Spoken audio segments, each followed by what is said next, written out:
والله انك مفخره عز وهبه، يما تركية عريبة السلايل، تستحق المدح وحروف العذيبه، يا الامير الفارقه بين المثايل، يا الغلا والمدح من وين ابتدي به، لجمالك او طبوعك والخصايل، فيك زين الحور واوصافك عجيبه، مرة اصيله من نسل الاصايل، بنت شيخ قرمي حلل الصعيبه، من قبيله ترتقي في كل طايل، يا الغلا والمدح من وين ابتدي به،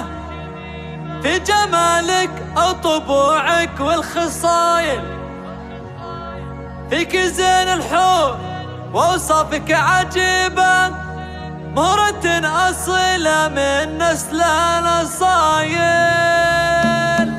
والله انك مفخره عز وهبه، يما تركية عريبة السلايل، تستحق المدح وحروف العذيبه، يا الامير الفارقه بين المثايل، يا الغلا والمدح من وين ابتدي به، لجمالك او طبوعك والخصايل، فيك زين الحور واوصافك عجيبه، مرة اصيله من نسل الاصايل، بنت شيخ قرمي حلل الصعيبه، من قبيله ترتقي في كل طايل، بالكرم والجود مدتك رحيبه، ما تشابه مدتك الا المخايل، ابو تركي شيخ له قدر وهبه، الكريم الشامش هيا للثقايل، فكري بالطيفان ونشهده بالطيبه، ما يقلط بالصحون الا الجزايل، فاتح بيته وجاره يعتني به، فحبيب الكل كسب الجمايل، وفي بناتهم ترى اوصاف عجيبه، نورها اللي زينها فوق المثايل، والحاله بريم تواصف رهيبه،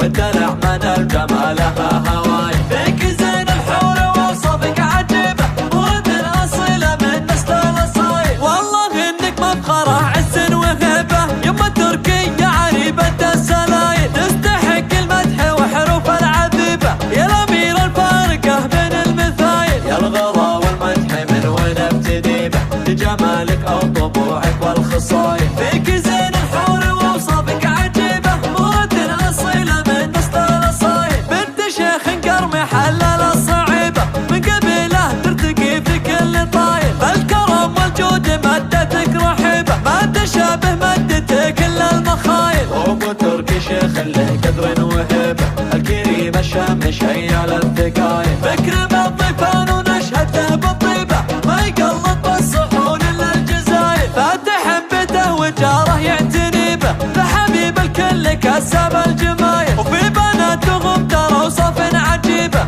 نورها اللي زينها فوق المثايل، والحاله بريم تواصف رهيبه، والدلع من الجمال